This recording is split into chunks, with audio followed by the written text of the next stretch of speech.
मत्ती 8 हम शुरू करेंगे आज। मत्ती 8 से 18 से लेके 22 तक पढ़ते। मत्ती 8 18 से लेके 22 तक पढ़ते हैं। बेटा आपका वचन कट गया है बेटा, एक मिनट, सुनाई नहीं दे रहा है। हाँ अभी आ रहा है, अभी आ रहा है। चल, हाँ पढ़ पढ़। हमें अभी बेटा लूका 9 अध्याय, लूका 9 अध्याय और 57 से लेके 62 तक पढ़ो। तो जैसा हम पढ़ रहे हैं यहाँ पे यीशु मसीह मत्ती 8 में हमने देखा कि मत्ती, पवित्र आत्मा ने मत्ती से ये उसको ये बातें दी, ये वचन दिया लिखने के लिए, ताकि हमारे मन में एकदम साफ हो सके और ये सबूत हो हमारे पास कि यीशु मसीह परमेश्वर के रूप में आए हैं, परमेश्वर के मसीहा हैं। और मसीहा का मतलब जो 6000 साल पहले, 4000 साल पहले उनको भविष्यवाणी दी गई थी कि एक ऐसा मसीहा आएगा जो सब लोगों को अनंत जीवन की ओर ले जाएगा और वो परमेश्वर के राज्य में आनंद, खुशी, धार्मिकता, सच्चाई के साथ उनको चलाएगा। तो काफी अलग अलग राजाएं आ चुके हैं अब तक, ये 6000 साल में अलग अलग लोग आ चुके हैं, लेकिन कोई भी मसीहा की तरह निष्पाप, मतलब बिना कोई पाप के जीवन नहीं जिया। कोई भी ऐसा आदमी नहीं है जो शैतान को हराया। कोई भी ऐसा आदमी नहीं है जो परमेश्वर को संपूर्ण तरीके से उनकी आज्ञा का पालन किया और उनको खुश किया। मसीह आए थे, ये परमेश्वर, खुद परमेश्वर है और देह धारण कर कर इस धरती पर आए थे। और जो भी इन्होंने किया, जैसे हमने पिछले हफ्ते पढ़ा, जो भी यीशु मसीह ने किया, ये इन्होंने एक आदमी के रूप में, एक आदमी की शक्ति में अपना अपना शक्ति उन्होंने परमेश्वर से और पवित्र आत्मा से अभिषेक होकर उन्होंने ये जो भी काम किया अब तक, ये सब कुछ हो सकता था बस पवित्र आत्मा के साथ। तो ये हमको उदाहरण दे रहे हैं, यीशु मसीह हमको दिखा रहे हैं कि तुम भी ऐसा जी सकते हो। तुमको भी इस सच्चाई और इस धार्मिकता में ही आगे बढ़ना है। जो पुराने निबंध में जो सच्चाइयां और धार्मिकता की जिस तरह से उन्होंने मरोड़ दिया, तोड़ दिया उस आज्ञाओं को और अपने अपने आज्ञाएं बना ली अपनी सोच से, उन सबको, वो जो सच्चाई खो गया था, जो परमेश्वर की संपूर्णता और जो परमेश्वर के मन को, जो परमेश्वर के स्वभाव के अनुसार जो सच्चाई था और आज्ञाएं थे, जो खो गए थे, यीशु मसीह अब उनको फिर से निकाल कर हमको वो सच्चाई बताने आए हैं कि जो भी ऐसा जीता है वही परमेश्वर के राज्य के अंदर जाएगा। ये मार्ग जो हमको यीशु मसीह सिखा रहे हैं, अनंत जीवन का मार्ग है। तो यीशु मसीह ने हमको सिखाया कि किस तरह से हमको जीना चाहिए। अभी हम देख रहे हैं उनके अधिकार के अनुसार किस तरह से जो आदमी कहता है वो परमेश्वर का है, उसके पास अलग अलग शक्ति परमेश्वर देते हैं। सबको हर एक शक्ति नहीं देते, लेकिन अलग अलग उपहार देते हैं परमेश्वर, अलग अलग वरदान देते हैं पवित्र आत्मा का, ताकि हम परमेश्वर का राज्य को आगे बढ़ा सके। तो हमारा शुरुआत होता है जब हम ये पढ़ते हैं, यीशु मसीह ने अभी तक तीन तरीके के उन्होंने चमत्कार किए हैं। एक उन्होंने एक कौड़ी को उन्होंने चंगा किया था, और जो एक एक ऐसा चमत्कार था, एक कौड़ी के पास कोई याजक या कोई पंडित, कोई भी या शास्त्री, फरीसी, कोई भी उनके पास नहीं जाते थे, उनको बाहर फेंक दिया गया था। लेकिन यीशु मसीह ने दिखाया कि वो दयालु और कृपालु है और उन्होंने कौड़ी को चंगा किया। और अब हम देख रहे हैं कि वो एक सेनापति के पास, कफरनहूम नगर से एक एक सेनापति आया था, सूबेदार, और यीशु मसीह ने उसका सेवक को भी चंगा किया, दिखाने के लिए कि अन्य जनों के लिए भी यीशु मसीह का दया, कृपा और उनका उद्धार अन्य जनों के लिए भी।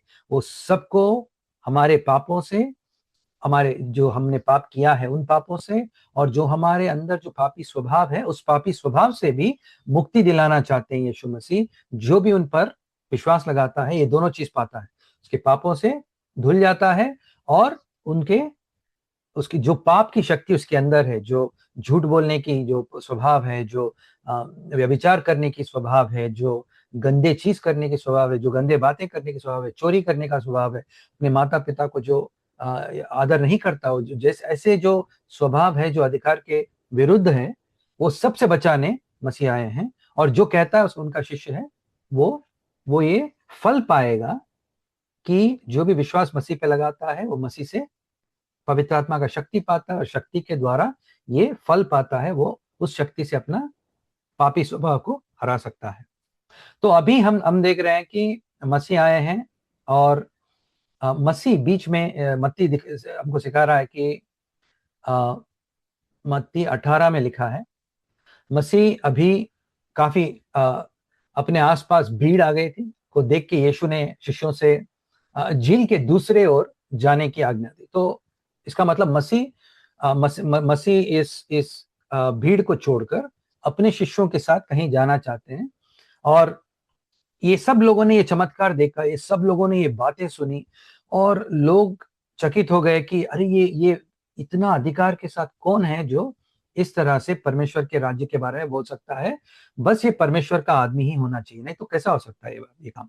ये परमेश्वर से भिजाया सो मसीह ही है, जो हमको 6000 साल पहले से हमको बोलते जा रहे हैं।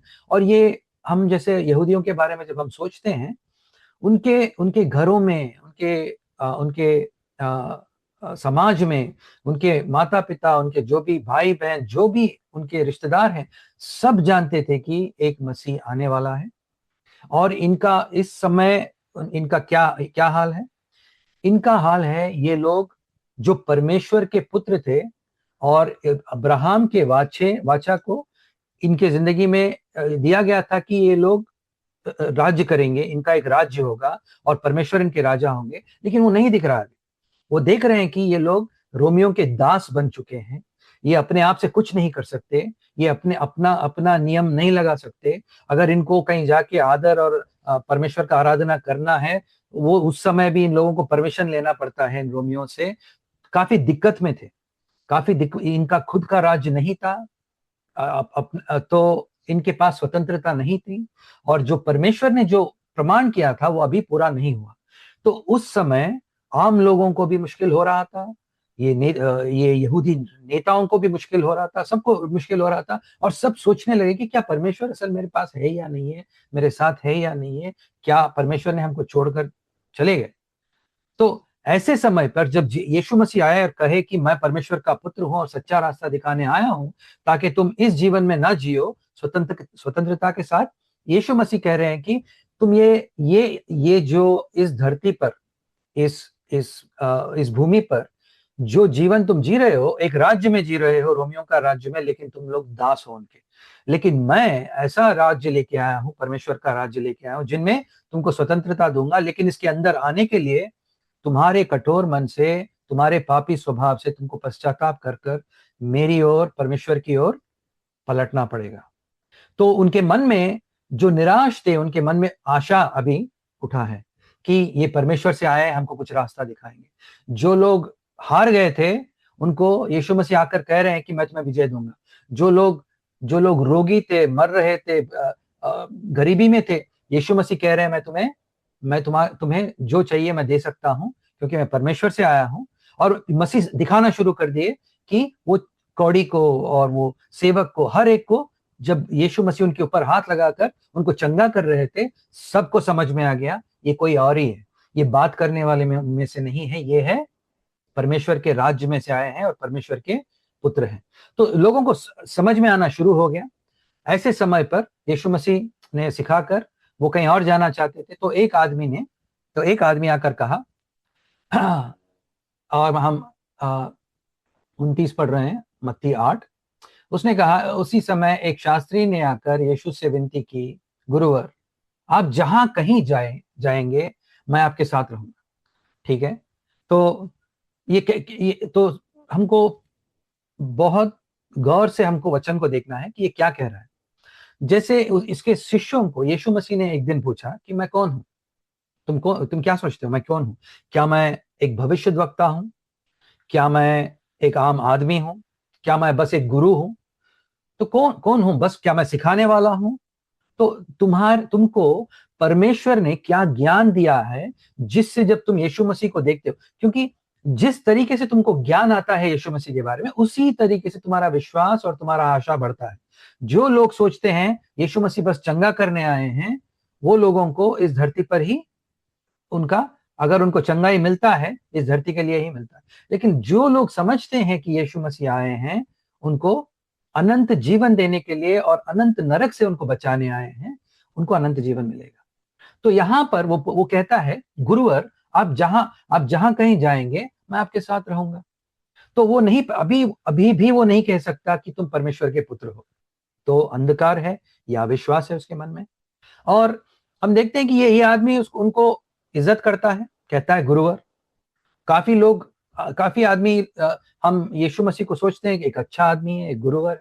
लेकिन यीशु मसीह उनसे क्या कहते हैं कि यीशु ने उनसे उत्तर में कहा, लोमड़ियों के पास उनके गुहाएं तथा आकाश में पक्षियों के पास उनके बसेरे होते हैं, लेकिन किंतु मनुष्य के पुत्र के पास से सिर रखने के तक एक स्थान नहीं है।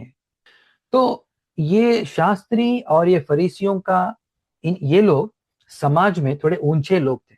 इनके पास पढ़ाई था, इनके पास थोड़े पैसे थे, एकदम अमीर नहीं थे, लेकिन ये लोग आम आदमियों से, इनका जिंदगी काफी अच्छा था। तो ये लोग गरीब नहीं थे, इसका ये तो साफ हो जाता है। तो यीशु मसीह कह रहे हैं, यहां पर यीशु मसीह कह रहे हैं कि तुम मुझे गुरु कह रहे हो, तो तुम ये नहीं पहचान पा रहे हो कि मैं परमेश्वर का पुत्र हूं, और तुम मुझे गुरु कह रहे हो, तुम ये नहीं पहचान पा रहे हो कि मैं तुम्हारा प्रभु हूं, अधिकार परमेश्वर ने मुझे दिया है। तो यीशु मसीह कह रहे हैं, ठीक है, तो मेरे पीछे आकर तुम क्या पाओगे? अगर गुरु है तो बस ज्ञान पाओगे, और अगर तुम मेरे पीछे इस धरती के चीजों के लिए आ रहे हो, ठीक है, और ये हम सबको याद लगाना चाहिए, अगर तुम ये धरती के धन के लिए, किसी भी चीज तरीके के धन के लिए या सुख के लिए मेरे पीछे आ रहे हो, तो मैं ऐसा आदमी हूं जिनके पास सर तक लगाने के लिए स्थान नहीं है। तो क्या तुम अपने इस मसीह के पीछे चलने के लिए, अगर तुमको इस धरती पे कुछ भी नहीं मिलेगा, तो तुम मेरे पीछे आके तुम क्या पाओगे? यीशु मसीह ये नहीं कह रहे मेरे पीछे मत आओ। यीशु मसीह प्यार से उनको समझा रहे हैं, तुम मेरे पीछे आ किस लिए रहे हो? काफी लोग हैं, हमारे बीच में भी थोड़े लोग हैं जो सोचते हैं परमेश्वर के पीछे जाने से पैसे, चंगाई और इस धरती पर अच्छा होगा। हम ये नहीं कह रहे हैं कि परमेश्वर नहीं कर सकते अच्छाई के लिए, लेकिन यीशु मसीह बार बार दिखा रहे हैं कि जीवन बस ये धरती पर नहीं है। असली जीवन, जो जीवन आपको महत्वपूर्ण होना चाहिए, हमको महत्वपूर्ण होना चाहिए, वो अनंत जीवन में है। और हमारे आंख और हमारा ध्यान परमेश्वर के राज्य और स्वर्ग की ओर और परमेश्वर के आने वाले दिनों की ओर, जब कोई मृत्यु नहीं होगी, पाप का दंड मृत्यु नहीं होगा, हमको उसके ऊपर हमारा ध्यान लगाना चाहिए। परमेश्वर ये हमको सिखा रहे हैं। तो जब पर यीशु मसीह ने उनसे ये बात कही, तो वो आदमी, देखिए वो आदमी क्या कहता है, वो ये भी कहता है, गुरुवर, हम जहां जहां आप कहीं भी जाएंगे मैं आपके साथ रहूंगा। तो एक वो आदमी, उसका विश्वास क्या है? तो सोचो विश्वास क्या है। वो कह रहा है, मैंने ठान लिया, मैंने देखा तुम अच्छे हो, मेरे मेरे समझ से मैंने तुमको समझा है, मेरी शक्ति से मैंने ठान लिया है, मैं तुम्हारे पीछे आऊंगा। तो मेरा उद्धार जहां मैं चलूंगा, ये मेरे शक्ति से और मेरे समझ से। और यीशु मसीह कहते हैं उससे कि ऐसा नहीं हो सकता, क्योंकि कोई भी आदमी खुद अपने शक्ति से आगे नहीं बढ़ सकता। ये यूहन्ना 15 अध्याय और 5 में लिखा है, मेरे बिना तुम कुछ नहीं कर सकते। मसीह कहते हैं कि बिना मेरे तुम कुछ नहीं कर सकते, तुम कोई भी एक भी कदम सेवा में नहीं कर सकते, एक भी कदम अपने विश्वास से तुम आगे नहीं बढ़ सकते। तो हमको, जैसा हम देख रहे हैं, परमेश्वर ये सिखा रहे हैं कि ना ही हम में सच्चाई है, ना ही हम में सच्चाई की इच्छा है, ना ही हमें सच्चाई के पीछे चलने की या सच्चाई को हमारे जिंदगी में आजमाने की शक्ति है। हर एक चीज हमको जो आता है परमेश्वर से आता है, जो हमारा सृष्टि करता है। परमेश्वर ने हमको धरती पर बनाया, ये देह देकर भौतिक रूप से, वो भौतिक रूप से हमको चंगा करेंगे और हमको शक्ति देंगे। परमेश्वर ने हमको आत्मिक रूप से बनाया, तो वो हमको आत्मिक रूप से भी हमको शक्ति देना चाहिए, हमको धोना चाहिए हमारे पापों से। हर एक चीज में बिना परमेश्वर, बिना पवित्र आत्मा, बिना यीशु मसीह हम आगे नहीं नहीं चल सकते। हम खुद ठान नहीं सकते अपने शक्ति से कि मैं खुद आज से मैं यीशु मसीह के पीछे जाऊं, नहीं हो सकता है ऐसा। जब आपके मन में ये आता है मैं यीशु मसीह के बिना कहां जाऊं, जैसा पतरस कहता है यीशु मसीह से, यीशु मसीह पूछते हैं तुम क्या बोलते हो कि मैं कौन हूं? तो वो कहता है कि तुम परमेश्वर के पुत्र हो, तुम परमेश्वर के पुत्र हो और परमेश्वर ने तुमको भेजा। तब यीशु मसीह उसको कहते हैं तुझे ज्ञान मिला है पिता परमेश्वर से, तेरे आंख खुल गए हैं और तुझे प्रकाश मिला है परमेश्वर का कि मैं कौन हूं। जब तुझे पता लगा है तब यीशु मसीह उससे पूछते हैं, देखो 60 यीशु मसीह 60 लोग आते हैं यीशु मसीह के पास, शिष्य वो लोग यीशु मसीह के पीछे चल रहे हैं, ये 12 शिष्य के साथ और 60 लोग चल रहे हैं। उस समय यीशु मसीह कहते हैं जब तक एक आदमी मेरा खून नहीं पीता और जब तक एक आदमी मेरा इस देह को नहीं खाता वो मेरे पीछे नहीं चल सकता। यीशु मसीह भौतिक रूप से नहीं कह रहे थे, आत्मिक रूप से कह रहे थे कि जब तक तुम मेरे इस बलिदान को स्वीकार नहीं कर सकते तुम आगे नहीं जा सकते। जब तक यीशु मसीह का बलिदान को हम स्वीकार करते हैं कि मसीह ने हमारे लिए उनका जान दिया, तब ही उनके लहू से हमारे पापों का धोना होता है। इसीलिए मसीह में विश्वास लगाना एकदम जरूरी है। और ये 60 लोग जब कहते हैं, ये बात सुनते हैं, तो वो भौतिक रूप से सोचते हैं कि अरे ये क्या कह रहा है, खून कह रहा है, बदन को तोड़ना कह रहा है, खाना कह रहा है, कौन ऐसी चीज सुन सकते हैं? और वो लोग पीछे हट जाते हैं। और वो लोग क्यों पीछे हट जाते हैं? क्योंकि उनके पास पवित्र आत्मा का आवाज और पवित्र आत्मा का समझ नहीं था। ये परमेश्वर से ये लोग समझ नहीं पा रहे थे। कोई आदमी अगर परमेश्वर से समझ नहीं पा रहा है, इसका मतलब ये है कि वो पूरी तरह पश्चाताप कर परमेश्वर की ओर नहीं गया है ताकि उसको समझ आ सके। जो आदमी अपने पापों पे पश्चाताप करता है उसको पवित्र आत्मा का सहायता मिलता है ताकि वो सब चीज जो यीशु मसीह कह रहे हैं समझ सके और इस वचन जो हम खोल कर पढ़ते हैं उसको भी समझ सके। बिना हम पश्चाताप करें, बिना हम परमेश्वर के पैरों पर गिरे, बिना हम आंसू बहाए, बिना हमारे मन फिराव हुए, हम परमेश्वर के वचन को आगे नहीं बढ़ सकते। जितना तुम झुकोगे उतना तुम सीखोगे, जितना तुम अपने आप को परमेश्वर के अधीन होगे उतना ही तुम सेवा के लिए साफ और सेवा के लिए चुने जाओगे। यह है परमेश्वर का वचन। तो हम देखते हैं ये आता है और कहता है कि मैं आपके पीछे आऊंगा। और यीशु मसीह कहते हैं कि तुम अपने आप से कुछ नहीं कर सकते, क्योंकि देखो मैं तुम्हें दिखाता हूं, मेरे पास ना पैसे हैं ना सोने के लिए जगह है, तो तुम कहां पर आओगे? हम देखते हैं कि इसके बाद उस शास्त्री को कोई जिसने कहा गुरुवर आप जहां पे भी जाओगे मैं आऊंगा, अब उसको बोलने के लिए कुछ रहा ही नहीं। क्यों? वो भी कह सकता था कि मैं आपके पीछे आऊंगा, ठीक है आपके पास घर नहीं है तो भी ठीक है, लेकिन उसके बाद बातचीत खत्म। तो इसका मतलब है परमेश्वर पे निर्भर होना बहुत जरूरी है। हम आज भी हमारे बीच में हैं और हम ये गलती करते हैं। कभी कभी हम परमेश्वर से प्रेम करते हैं, यीशु मसीह के बारे में सुनते हैं, हम जोश में आ जाते हैं, लेकिन सच्चा ज्ञान के बिना जोश कहीं नहीं ले जाता। सच्चा ज्ञान के बिना जोश क्या होता है? मैं एक उदाहरण देता हूं। एक समय था जब पौलुस क्या था?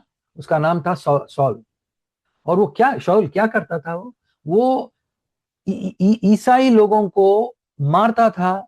वो एक फरीसी था, ईसाई लोगों को देखता था, सोचता था कि ये लोग झूठे लोग हैं, ये लोग परमेश्वर के लोग नहीं है और हम यहूदियों के खिलाफ उठे हैं और हमारे पूरा इस धर्म को भ्रष्ट कर दे रहे हैं। तो जाकर वो मारता था। उसके पास जोश था, उसके पास सच्चाई नहीं था। इसी तरह आज हमारे बीच में भी लोग होंगे, जोश है, अगर तुम सच्चाई से ये वचन नहीं सीखोगे तो तुम और हम भी गलत रास्ते पर जाएंगे। इसीलिए हमको सच्चाई चाहिए, परमेश्वर की शक्ति चाहिए और परमेश्वर की अभिषेक पवित्र आत्मा से चाहिए ताकि हम लोग आगे बढ़ सकें। तो यीशु मसीह कह रहे हैं खुद के अपने बल या अपने सोच के भरोसे पर मत चलो, जो मैं दिखाता हूं एक छोटे बच्चे की तरह आओ और मैं तुम्हें दिखाऊंगा तुमको कहां जाना है। तो अभी यीशु मसीह उसको दिखा रहे हैं कि इसका कीमत क्या होगी उनके पीछे चलने के लिए। मेरे पास घर नहीं है, क्या तुम ठीक हो? मेरे पास सोने के लिए जगह नहीं है, क्या तुम ठीक हो? मैं तुम्हें कोई सुख नहीं दे सकता हूं कि तुमको एक घर दूं, एक जमीन दूं, एक ओढ़ने के लिए कुछ दूं रात में, तो क्या तुम मेरे पीछे आ सकते हो? तो इसका मतलब ये नहीं है कि यीशु मसीह हमको नहीं देना चाहते, क्योंकि याद लगाना कि परमेश्वर ने 10-12 करोड़ लोगों से भी ज्यादा इज़राइल को पुराने निबंध में मिस्र देश से निकालकर उन्होंने केनन की ओर, कनान देश की ओर, उन्होंने काना देश की ओर उन्होंने चलाया था, वो भी रेगिस्तान के बीच में से। खाना पीना रहना, उनका सुख भोग सब कुछ परमेश्वर देखते थे। इसका मतलब ये नहीं कि परमेश्वर नहीं दे सकते, इसका मतलब ये है कि यीशु मसीह पूछ रहे हैं, तुम्हारा सबसे पहला, तुम्हारा प्रथम आशा क्या है? क्या तुम क्या तुम इस देह से, देह और इस सुख भोग चाहिए और इस गरीबी से बचना चाहते हो, इस रोग से बचना चाहते हो, या अपने पापों से बचना चाहते हो? सोच लो पहले, क्योंकि मैं आया हूं अनंत जीवन देने के लिए। और जो आदमी अपने आप को सच्ची चीज को प्रथम ध्यान देता है, परमेश्वर को प्रथम जगह देता है, उत्तम जगह देता है, यीशु मसीह को उत्तम जगह देता है, वो समझता है कि मुझे ये जीवन में 50 साल जीने के लिए सुख भोग चाहिए, हाँ अच्छा है, लेकिन ये प्रथम नहीं है। मुझे चाहिए अनंत जीवन, जहां पे मैं परमेश्वर के साथ बिना कोई मृत्यु, बिना कोई खेद, बिना कोई रोना धोना, बिना कोई रोग, मैं परमेश्वर के साथ जी, और मैं परमेश्वर की दया और कृपा चाहता हूं ताकि मैं वहां पहुंचूं। ठीक है? तो थोड़े चीज हमको, तो जब यीशु मसीह आए थे, क्या वो अमीर बनकर आए थे? कैसे बनकर आए थे? यीशु मसीह आए थे एक चरनी में, उनकी जन्म हुआ एक चरनी में, और वो एक छोटे छोटे उनके माता पिता कोई अमीर लोग भी नहीं थे, एक छोटे खानदान में पैदा हुए जिनके पास और अपना खुद का काम करते थे यीशु मसीह। और जब वो बाहर निकले में, जब ये सेवा करने के लिए, क्या उनके पास पैसे थे? क्या था उनके पास? बस परमेश्वर का आदेश था, तुम जाओ। जो आदमी परमेश्वर के आदर पर निर्भर होकर जाता है, वो परमेश्वर से वो पाता है जो उसको चाहिए, जो उसके बच्चों के लिए चाहिए, जो उसके बीवी के लिए चाहिए, वो परमेश्वर का ये हो जाता है, काम हो जाता है, उनको उनकी देखभाल परमेश्वर के हाथ में हो जाता है। ये हमको सोचना नहीं है, हमको विश्वास करना है। जो आदमी बहुत कुछ ज्यादा ही सोचता है, वो विश्वास पर नहीं आता है। हमको बस मानना है, यीशु मसीह की अच्छाई को देखना है और आगे बढ़ना है। तो देखिए, हम पढ़ते हैं 2 कोरिन्थियन 8 वचन 9। 2 कोरिन्थियन 8 वचन 9। तो 2 कोरिन्थियन 8 और 9 पढ़े ना बेटा आप? 8 का 9। तो हमको हमारा सोच बदलना है। हमारा सोच बदलना है कि हम लोग सोचते हैं कि अगर मुझे कंगाली है, आज के दिन श्राप है। ये बात सच्चा है कि हर एक आदमी अच्छा जीना कोई कोई गलत बात नहीं है, और अच्छा जीना चाहिए सबको। लेकिन हमको ये बात याद लगाना चाहिए, जब हम मसीह को चुनते हैं, और इस चुनने की वजह से, परमेश्वर को चुनने की वजह से, जब हमारे जिंदगी में यातनाएं और या कंगाली या हमारी परेशानियां जब आते हैं, परमेश्वर ने प्रमाण किया है, जो भी आदमी कुछ खोएगा मेरे लिए, उसे 100 गुना मिलेगा। याद लगाना चाहिए हमको कि तुम सच्ची में कंगाल नहीं हो। जो आदमी यहाँ खो रहा है, वो स्वर्ग के राज्य में परमेश्वर के पास उसका धन बढ़ रहा है परमेश्वर के पास। ये इस सोच से ही आशा बढ़ती है, इस सोच से ही हम आगे बढ़ते हैं। बिना ये सोच के हम आगे नहीं बढ़ते। इसीलिए यीशु मसीह, परमेश्वर जानते हैं कि हम विश्वास में हमें हमें कमी है। परमेश्वर जानते हैं कि हम लोग बलहीन हैं। तो क्या परमेश्वर क्या करते हैं? अपने पुत्र को भिजाते हैं, जिसने क्या किया। तुम हमारे प्रभु यीशु मसीह का अनुग्रह जानते हो? क्या तुम जानते हो, इसी मन में आप आकर बैठा है, कि वो धनी होकर भी परमेश्वर के राज्य में सब सब स्वर्गदूतों के ऊपर, सब राष्ट्रों के ऊपर, सब इस धरती के ऊपर राजा, अपने धनी होकर भी तुम्हारे लिए या हमारे लिए कंगाल बन गया, और एक आदमी का देह धारण कर कर आया, ताकि उसके कंगाल हो जाने से हम धनी बन सके। तो आज अगर तुम कंगाल हो रहे, दो चीज है। एक, तुम तुम्हारे इस स्वामी की तरह हो, उनके पीछे चल रहे हो, और तुम इसके ऊपर तुम रो नहीं रहे हो। बस तुम धीरज के साथ भरोसा कर रहे हो कि एक दिन आएगा जब कोई भी, तुम्हारे बीवी बच्चे माँ बाप कोई भी नहीं रोएंगे, और ये पूरे विश्वास के साथ परमेश्वर के पास आएंगे और 100 गुना मिलेगा। दूसरी चीज, अब जब तुम कंगाल होते हो परमेश्वर के राज्य के लिए, याद लगाना, तुम दूसरों को धनी बना रहे हो। अगर तुमने सुसमाचार देने के लिए अगर तुम कंगाल होते हो, एक दिन तुम अगर भूखा बैठे हो, उपवास कर रहे हो, या तुमको समय नहीं मिला है अपने आप को देखने के लिए या कुछ अच्छा चीज करने के लिए, लेकिन तुमने उस समय को परमेश्वर के आगे बलिदान कर दिया ताकि तुम दूसरों को दे सको। तो तुमने उनको धनी बनाया और तुम अपना जो तुम अपने आप को कंगाल बनाया, तो तुम ये अपने स्वामी की तरह। तो हमारा सोच को बदलना चाहिए। हम ये नहीं कह रहे हैं कि हमारी जिंदगी में तकलीफ नहीं है, यातनाएं नहीं है।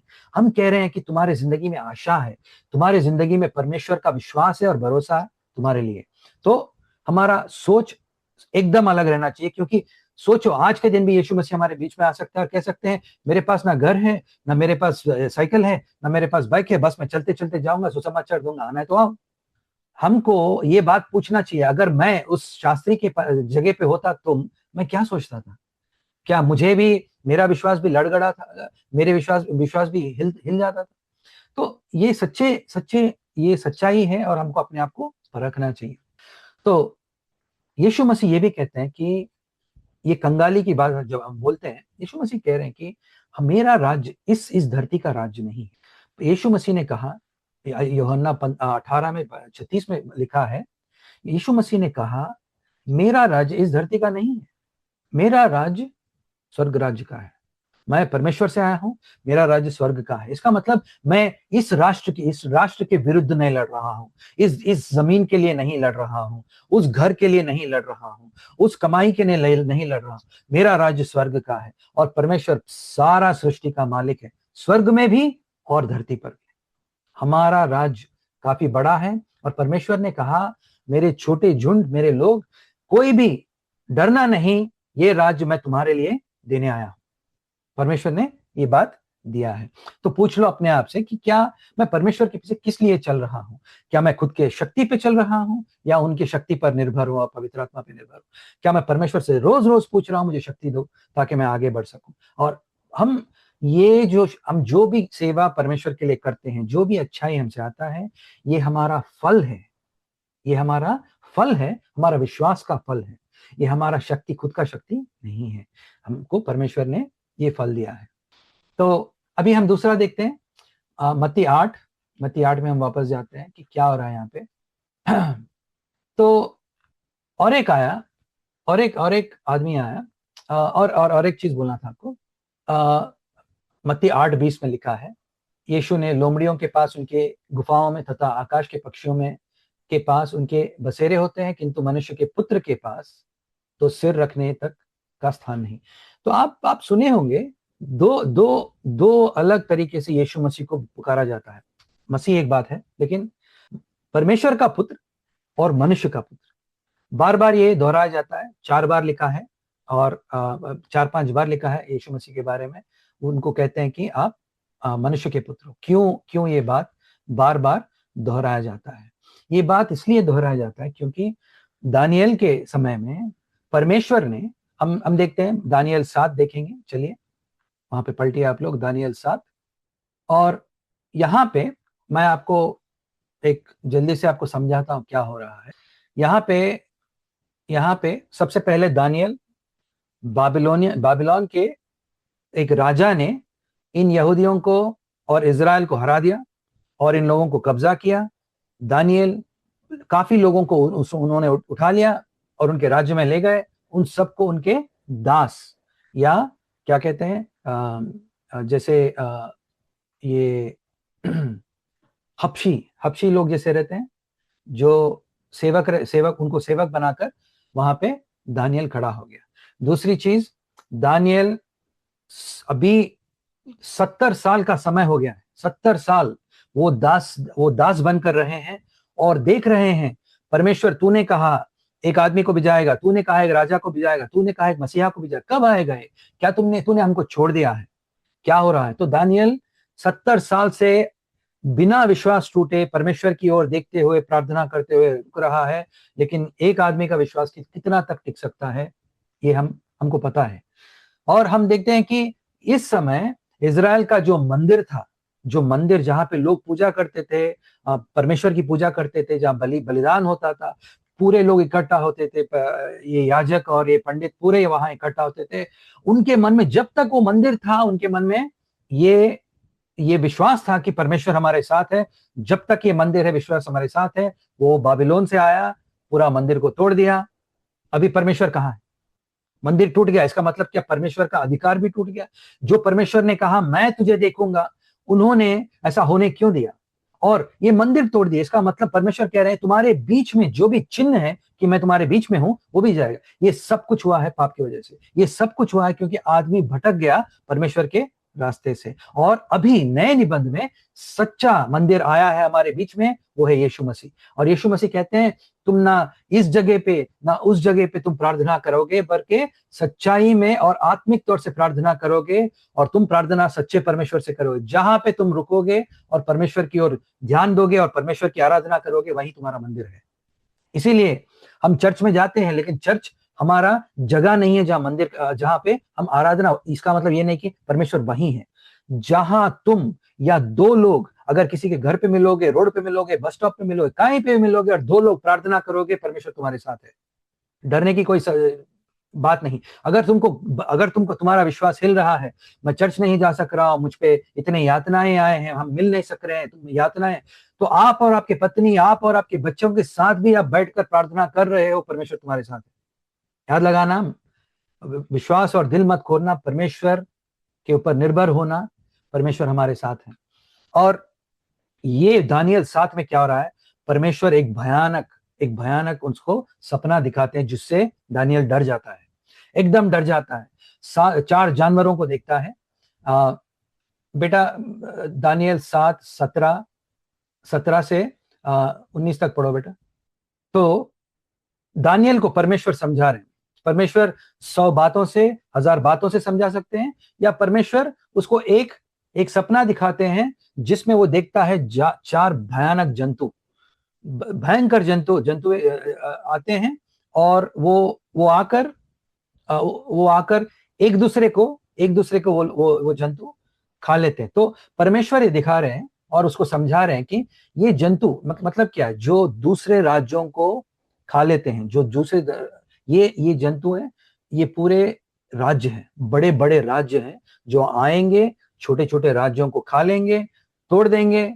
और ये जंतुओं को मैंने बनाया है, और इस बड़े बड़े राज्यों को शक्ति मैंने दिया है, और ये 4 राज्य आएंगे, और तुम्हारे तक अभी तक ये चौथा राज्य आ चुका है, और तुम देखोगे कि ये चौथा राज्य भी गिरेगा। इसका मतलब है समय मेरे हाथ में है, सिंहासन पे मैं हूं, ये राज्य नहीं, बाबिलोन नहीं है, ये 4 राज्य सिंहासन पे धरती पर है, लेकिन इनके ऊपर राजा मैं हूं, इन सब के ऊपर राज्य मैं कर रहा हूं, मेरे इच्छा के अनुसार ये सब कुछ हो रहा है।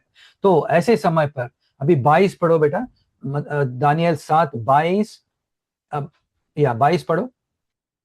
तो यहां हम देख रहे हैं कि राज ये कर रहे हैं, लेकिन न्याय कौन कर रहा है? परमेश्वर कर रहे हैं। तक ये अति प्राचीन क्यों कहते, परमेश्वर का नाम अति प्राचीन क्यों है? क्योंकि परमेश्वर हमारे समय से पहले, इस धरती बनने से पहले प्राचीन है। परमेश्वर का ना कोई शुरुआत है ना कोई अंत है। जैसा हमको किसी ने बनाया, परमेश्वर को किसी ने नहीं बनाया, ना उनका कोई शुरुआत है परमेश्वर का, ना कोई अंत है। जैसे वो शुरुआत में थे, शक्तिशाली, सत्य के साथ, प्रेम भरा परमेश्वर और दयालु परमेश्वर, वैसी वो अंत तक है। तो हम देखते हैं कि ये पूरे राज्य आते हैं जाते हैं, जैसा धूल और मिट्टी आता है जाता है, जैसा पेड़ पौधे आते हैं जाते हैं, लेकिन परमेश्वर कभी उनका अंत नहीं होता है। ये हम समझ सकते हैं। तो यहाँ पे लिखा है कि एक समय आया है, मतलब हर एक यातनाएं जो हमारे जिंदगी में भी है, उसका एक समय है, और उसका समय परमेश्वर के अनुग्रह के अनुसार, परमेश्वर के समय के सोच के अनुसार, और उनकी बुद्धि और उनके विवेक के अनुसार हमको दिया गया है। हमको ये नहीं सोचना चाहिए कि अरे ये ऐसा क्यों हो रहा है, क्या परमेश्वर के हाथ, परमेश्वर नियंत्रण में नहीं है मेरे जिंदगी में और मैं इस सरकार में या इस तकलीफों के बीच में? नहीं, परमेश्वर का एक समय है, परमेश्वर ने एक योजना बनाई, उनका योजना कोई हटा नहीं सकता, तोड़ नहीं सकता। जैसा यीशु मसीह पहले 6000 साल पहले बोलने के बाद वो लोग वो पैदा हुए थे एक चरनी में, वो भी परमेश्वर का योजना है। आज के दिन भी परमेश्वर की योजना के अनुसार हम चल रहे हैं। इसका मतलब आने वाले दिनों में यीशु मसीह आने वाले हैं, वो योजना पूरा होगा, मसीह आएंगे, न्याय करेंगे। ये अंतिम दिनों का ये बात यहाँ पे दिया जा रहा है, जब तक वो अति प्राचीन न आया और परम प्रधान के पवित्र लोग न्यायी न ठहरे। तो इसका मतलब क्या है? हम लोग जो भी परमेश्वर में, यीशु मसीह में विश्वास लगाते हैं, ये लोग न्याय करेंगे। कौन लोग न्याय करेंगे? जो आज के दिन वफादार और विश्वास के साथ यीशु मसीह के राज्य में और इस राजा में और इस प्रभु में विश्वास लगाते हैं, ये लोग एक बार यीशु मसीह के साथ साथ राज्य करेंगे। किसके विरुद्ध राज्य करेंगे और किसके विरुद्ध न्याय देंगे? ये जो लोग, अन्य लोग हैं जो यीशु मसीह के इस सुसमाचार को नहीं सुनना चाहते या सुसमाचार सुनने के बाद उसको पालन नहीं करना चाहते, इन सब के ऊपर हम न्याय करेंगे। और यीशु मसीह ने ये बात साफ कर दिया यहाँ पे। और उन पवित्र लोगों को राज्याधिकारी होने का समय आ पहुंचा। तो इससे हमको इसको समझ में आता है कि दानियल के समय में, ऐसे समय में, ऐसे मुश्किल के समय में और वो पूछ रहा है कौन है जो इस पूरा समय को और इस पूरे राज्यों के ऊपर कौन है राजा, क्या तुम हो या नहीं हो, मैं किसको प्रार्थना कर रहा? उस समय परमेश्वर उसको इस सपना देकर कहते हैं कि मैं हूं, मेरा राज्य, आज तक मेरा सिंहासन है, ये सब कुछ मेरे इच्छा के अनुसार हो रहा है, तुम डरो मत। और तुम्हें छुड़ाने वाला, तुम्हारे उद्धार करने वाला इस धरती पर उस समय के लिए मैं हूं।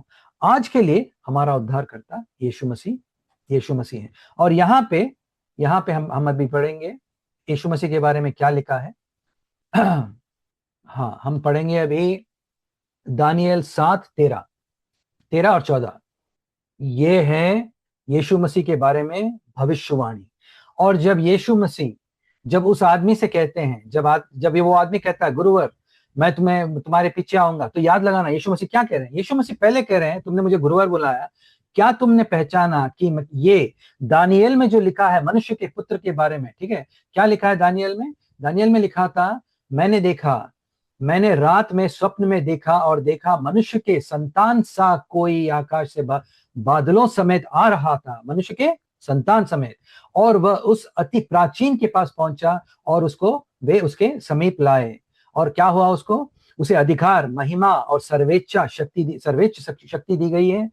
सब जाति और हर भाषा के लोग उसकी आराधना किए। उसकी प्रभुत्व चिरस्थायी होगी और कभी खत्म ना होगा, और उसका राज्य ऐसा राज्य है जिसे कभी नाश ना होगा। तो इसका मतलब क्या है?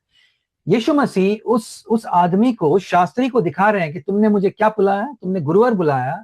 मैं हूं दानियल, जिस मनुष्य के बारे में, मनुष्य का पुत्र के बारे में कहा है, मैं वो मनुष्य का पुत्र हूं। इसका मतलब अधिकार मेरे पास है। इसका मतलब सारे राज्य मेरे आगे एक दिन झुकेंगे।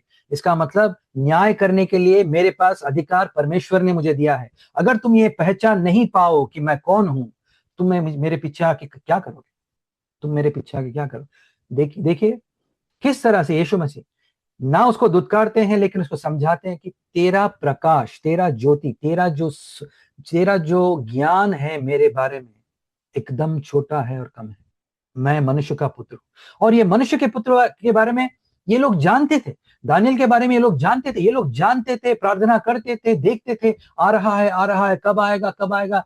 ये लोग उतावला थे, वेट कर रहे हैं उनके आने के लिए। लेकिन जब वो आया और उनके आगे खड़ा और दिखा रहा है कि मैं सब कुछ कर सकता हूं, और मेरे बातों से और मेरी शक्ति जो मुझे मेरे अधिकार से, क्या तुम पहचान नहीं पाते हो कि मैं उस मनुष्य का संतान हूं जिसका भविष्यवाणी दानियल ने परमेश्वर के पवित्र आत्मा के द्वारा दिया था? क्या तुम नहीं पहचान पाते हो?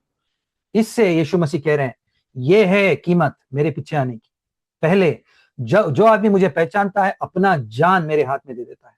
मुझे चंगा करने वाला मेरा परमेश्वर है, मुझे जिंदा लगाने वाला मेरा परमेश्वर है, मुझे मृत्यु से उठाने वाला मेरा परमेश्वर है। उसके बिना मैं कुछ नहीं कर सकता। तुम कहां जाओगे? तो पतरस ने ये बात कही थी, आपके पास मैं कहां जाऊंगा? जीवन के वचन आपके पास है। मैं कहां जाऊंगा? हर एक जगह मैं जाऊंगा, मृत्यु है, लेकिन आपको छोड़कर मैं कहां जाऊंगा? उस 60 शिष्य जो उनको यीशु मसीह को छोड़कर चले गए, उस समय पतरस ने कहा मैं कहां जाऊंगा? पर यीशु मसीह, जीवन के इस वचन, जो जीवन देने वाला इस वचन बस आपके पास है, मैं कहां जा सकता हूं? जब तक तुम नहीं पहचान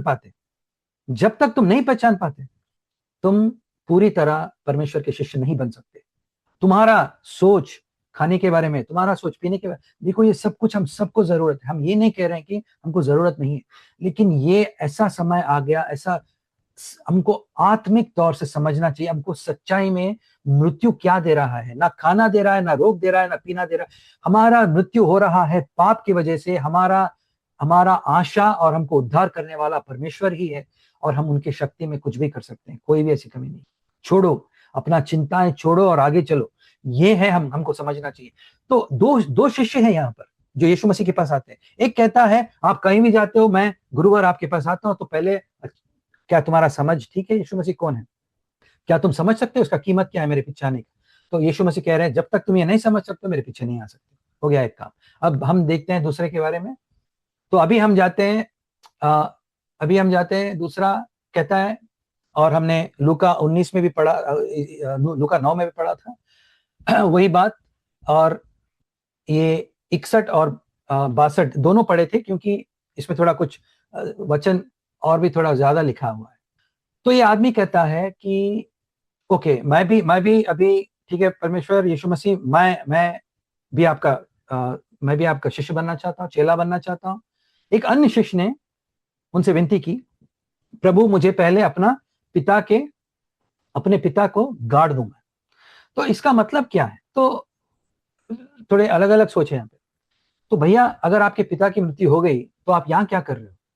पहले प्रश्न आता है ना। तो आपके पिता की मृत्यु हो गई तो यहाँ तुम सुनने देखने क्या आए हो? क्या तुम्हारे पिता की मृत्यु अगर वहां हो गई तो तुमको वहां नहीं रहना चाहिए अपने घर में?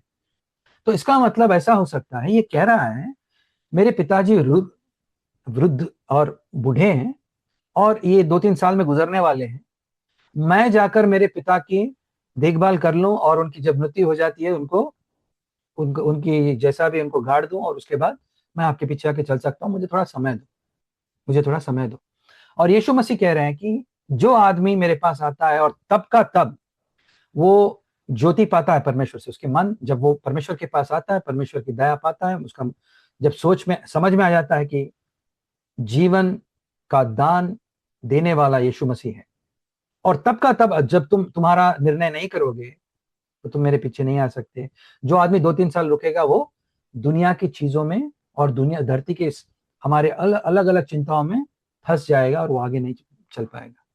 तो ये कहता है आकर, मैं मुझे पहले मुझे पहले जाने दो, मैं अपने पिता को गाड़ दूं। तो हम यहाँ पे क्या सीख सकते हैं? उसको उसको लग रहा है कि यीशु मसीह अभी आए। तो सोचो क्या हो रहा है। परमेश्वर का एक समय है, और हमको सबको इसके बारे में काफी ध्यान से समझना चाहिए। ये समय एक दरवाजा है जो खुलता है। ये सुसमाचार में जब तुम जाते हो, लोगों को सुसमाचार देते हो, बच्चों को भी यही बात बोलता हूं मैं, तुम जब सुनते हो दरवाजा खुला है, एकदम उठ के चंगाई के साथ, एकदम उठ के भाग दौड़ के साथ अंदर घुस जाना चाहिए। परमेश्वर का ये जो खोलते हैं दरवाजा हर समय खुला नहीं रहता है।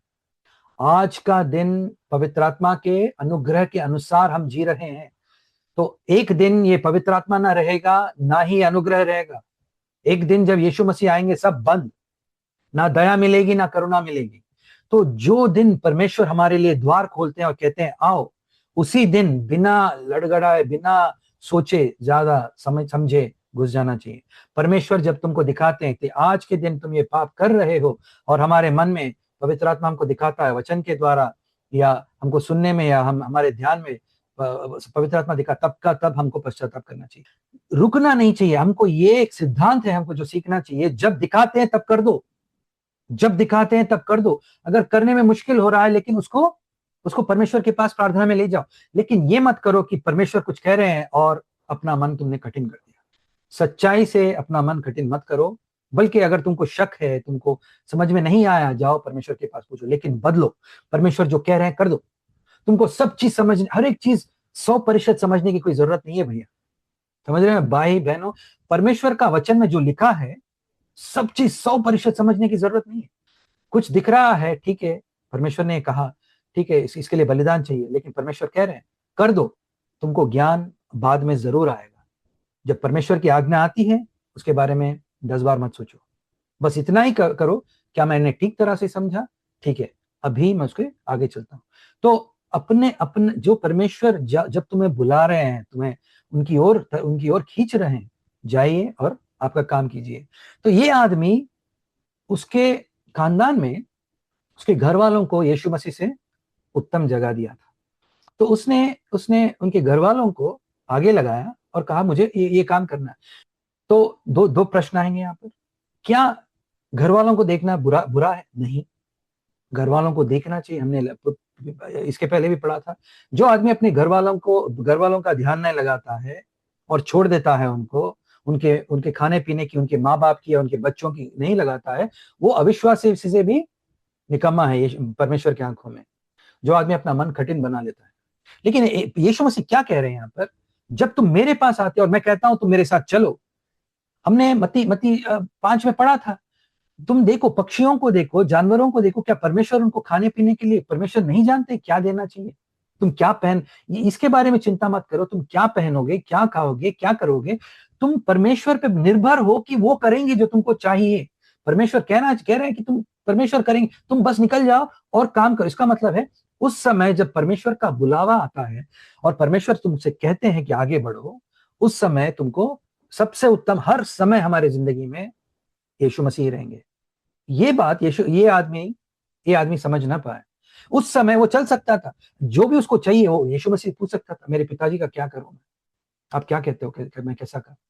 तो यीशु मसीह उसको कह रहे हैं कि तुम्हारा सोच गलत है। जब तक तुम नहीं नहीं समझते हो कि सबसे बड़ा धन, सबसे बड़ा जीवन, इस सारे मृत्यु का, इस सुलझाने का एक ही रास्ता है, वो मैं हूं, मैं ही जीवन हूं, मैं ही रास्ता हूं। जब तक तुम नहीं समझोगे तुम आगे नहीं बढ़ पाओगे। मैं परमेश्वर के राज से आया हूं, मैं परमेश्वर का स्वरूप हूं। जब तक तुम नहीं समझोगे तुम आगे नहीं बढ़ पाओगे। जो परमेश्वर के पास आता है ऐसे चिंताएं नहीं लगाता है, क्योंकि अगर जब हम यीशु मसीह को देखते हैं तो आदमी को देखते हैं। लेकिन मैं ये कह रहा हूं कि जब तुम यीशु मसीह को देखते हो तो ये भी सोचो कि वो परमेश्वर के स्वरूप में आए हैं, और जो कहते हैं अगर तुम्हें खाना मिलेगा, खाना मिलेगा, गारंटी है। क्यों? साक्षात परमेश्वर का देह धारण कर कर आए हैं और कह रहे हैं कि तुम्हारे पिता तुम्हारी देखभाल करेंगे। और ये भी कह रहे हैं कि तुमको जीवन में मुश्किल होंगे, लेकिन अपने जीवन से ज्यादा अनंत जीवन के बारे में सोचो, भौतिक जीवन से ज्यादा अनंत जीवन के बारे में सोचो, मैं तुम्हें आगे बढ़ाऊंगा। तो यहां पर परमेश्वर की आश्वासन भी है और बलिदान भी है, ये दोनों को समझना चाहिए। लेकिन परमेश्वर एक पिता कोई भी अपने बच्चों को छोड़कर, बच्चों को ना छोड़ेंगे, ना ऐसी अनाथ नहीं बनाएंगे। परमेश्वर अपने बच्चों को किस तरह से ये पूरा सृष्टिकर्ता, जिसके हाथ में हर एक पेड़ पौधा, हर एक राज्य, हर एक धन जिसके हाथ में है, क्या वो हमको नहीं खिला पिला सकते हैं? और उनका प्यार जो हमको क्रूस पे दिखता है, क्या उनको नहीं देखभाल नहीं करेंगे? जिन्होंने अपने पुत्र यीशु मसीह को हमको दिया है, क्या ये सब कुछ नहीं देंगे हमको? ये हमको सोचना चाहिए। ये है अनुग्रह परमेश्वर। ठीक है, तो इससे तो यीशु मसीह कहते हैं ये तुम मेरे पीछे हो चलो और मुर्दों को अपने मुर्दे गाड़ने दो। इसका मतलब क्या है? जो आदमी जीता है, तो ये कह रहे हैं कि देखो तुम मेरे पास आए हो, तुम्हारे पास ज्ञान आया है। अगर तुम्हारे पास आत्मिक ज्ञान आया है, तुम अपने पापों में मरे नहीं हो और तुम मुर्दे नहीं हो, तुम्हारे पास ज्ञान आया है। लेकिन तुम्हारे घर वाले जो दूसरे लोग हैं, जो अभी तक मेरा जीवन का ज्ञान, मेरे बारे में जो समझ उनको नहीं आया है, वो अपने पापों में है और अपने पापों में परमेश्वर के जीवन से अलग हो चुके हैं, अनंत जीवन से अलग हो चुके हैं। इसका मतलब है आत्मिक दौर से ये पूरे मुर्दे हैं। जो पर यीशु मसीह को नहीं समझता वो मुर्दा है। हमारा सुसमाचार जब हम देने जाते हैं, हम लोगों के जिंदगी में जीवन डाल रहे हैं। हम कह रहे हैं कि जो आदमी ये सुनता है उसको अनंत जीवन मिलता है, और ये जीवन यीशु मसीह देने आए। तो ये कह रहे हैं यीशु मसीह की जो मुर्दों को अपने मुर्दों को गाड़ने दो। जो आत्मिक मुर्दे हैं उनको, जो भौतिक, जो इस जीवन में मर जाते हैं, उनको गाड़ने दो। उनको मेरे पीछे तो नहीं आना है। अगर उनको लग रहा है कि एक आदमी जो मरा है उसको गाड़ना जरूरी है, मतलब इसका मतलब वो अनंत जीवन से भी जरूरी है, तो उनको उनके कामों में रहने दो, उनके उनके पापों में रह जाएंगे वो लोग। तो ये इस भाषा क्यों यीशु मसीह ये क्यों नहीं कह रहे हैं कि नहीं नहीं भैया आपको ऐसा नहीं करना चाहिए? आप देखो यीशु मसीह कभी भी उनकी भाषा में इस तरह से आत्मिक रूप से बात करते हैं, क्योंकि वो देख रहे हैं, पहली चीज परख रहे हैं, क्या तुझे परमेश्वर की आत्मा से कुछ ज्ञान मिला है, नहीं मिला? पहली चीज देख रहे हैं, क्या तुमको परमेश्वर ने तुमको चुना है, नहीं चुना है? इसका मतलब ये भी होता है, क्या तुम पश्चाताप कर कर परमेश्वर के पास आ चुके हो ताकि वो ज्ञान दे सके? दूसरी चीज यीशु मसीह ऐसी चीज कहते हैं, काफी बार उनके शिष्य नहीं समझ पाते कि यीशु मसीह ऐसे ऐसे बातें, ऐसे ऐसे इस तरह से क्यों बात करते हैं, सीधा सीधा क्यों नहीं बोलते हैं मुझे? क्योंकि यीशु मसीह चाहते हैं कि तुम परखो। यीशु मसीह चाहते हैं कि तुम फिर उनके पास वापस आओ, फिर उनसे पूछो इसका मतलब क्या था यीशु मसीह, मुझे मुझे समझ नहीं आया। और यीशु मसीह, जो भी आदमी परमेश्वर के पास आता है, परमेश्वर कभी धिक्कारते नहीं है, उनको अच्छी तरह समझाते हैं। और यीशु मसीह चाहते हैं और देखना चाहते हैं कि क्या तुम्हारे मन में ऐसा आशा है, मुझे और समझने की आशा है, मुझे मुझे और वचन, परमेश्वर का वचन को समझना है। क्या तुम्हारे मन में आशा है, मुझे सच्चाई समझना है, आशा है। तो ये यहाँ पे भी साफ हो रहा है भैया आप लोगों के बीच में कि हम लोग वचन हर एक हफ्ता सुनते, कितने लोग आते हैं वापस पूछने के लिए कि मुझे समझ में नहीं आ रहा। ठीक है, दो ही चीज हो सकते हैं, आपको सब पूरा वचन पता है, या आपको पूछने में जो लोग शर्माते हैं, इसका मतलब आपका खुद का जो आपके आपके खुद का जो आप सोच रहे हैं, सब लोगों के आगे मैं कैसा पूछ सकता हूँ, शर्मिंदा हो, इसका मतलब घमंड है। या आप सोच रहे होंगे कि मुझे सब कुछ मालूम है। ठीक है, परमेश्वर आपकी उद्धार करे। तो अगर आपको सब कुछ पता है और आप लोगों को अगर पता नहीं है फिर भी आप नहीं पूछ रहे, इसका मतलब आपके लिए सत्य का महत्व नहीं है। ये मेरा भी हाल है, ये कोई बड़ी बात नहीं है। मुझे कुछ समझ में नहीं आता तो मुझे एक एकदम बेचैनी हो जाती है और मुझे समझने की जरूरी हो जाता है मेरे लिए, क्योंकि जो जो चीज मुझे समझ में नहीं आता अगर मैं छोड़ दूं तो वो बीज गया। यीशु मसीह कहते हैं उसको छोड़ दो और उनको जो जो जो आत्मिक तौर से मुर्दे हैं, वो भौतिक तौर से मुर्दे जो हैं उनको गाड़ने दो। इससे हमको क्या समझ में आता है, यीशु मसीह को हम ये जीवन देने वाला परमेश्वर हमको हमारे खानदान से ज्यादा होना चाहिए। हमारा सृष्टिकर्ता जिसने हमें माँ के गोद के अंदर परमेश्वर, माँ के पेट के अंदर परमेश्वर ने जैसा हमको बनाया, हर एक हमारा आंख, हमारे बाल, हमारे इस हाथ, इस पैर, जिस तरह से प्यार से परमेश्वर ने इन चुन के हमको, वो हमारे माँ बाप से भी ज्यादा है। माँ बाप ने हमको जन्म दिया है, सब कुछ दिया, अच्छी बात है, लेकिन परमेश्वर जितना किया है और जैसा जिस तरह से यीशु मसीह को भेजा है, क्या उससे भी ज्यादा है? नहीं है। दूसरी चीज, परमेश्वर पैसों से और सुख भोग से ज्यादा है। परमेश्वर यीशु मसीह का बलिदान हमारे सब बलिदान से ज्यादा है। एक एक धार्मिक आदमी जो धर्मी था, जिसमें कोई पाप नहीं था, उसने तुम्हारा पाप अपने ऊपर लेकर एक पापी की तरह वो सूली पे चढ़ा और परमेश्वर का क्रोध जो पाप पे था उसने अपने ऊपर लिया, और परमेश्वर का क्रोध जो हमको नरक में आना था उसने अपने ऊपर लिया। तो हम कोई भी ऐसा बलिदान, कोई भी ऐसा परेशानी, कोई भी ऐसी यातना हमको इससे बड़ा नहीं है, जिससे जब हम परमेश्वर को देखते, यीशु मसीह को देखते हैं क्रूस पर, तो याद लगाना यीशु मसीह ने विश्वास अंत तक, वो परमेश्वर की आज्ञाओं का पालन, मृत्यु तक उन्होंने उसका पालन किया। जब तक आप भी वहां नहीं जाते, आपका विश्वास भी अभी तक यात्रा आगे बढ़ रहा है। उसका सफल तभी होगा जब हम भी यीशु मसीह के साथ यातनाओं में उनके साथ गुजरेंगे।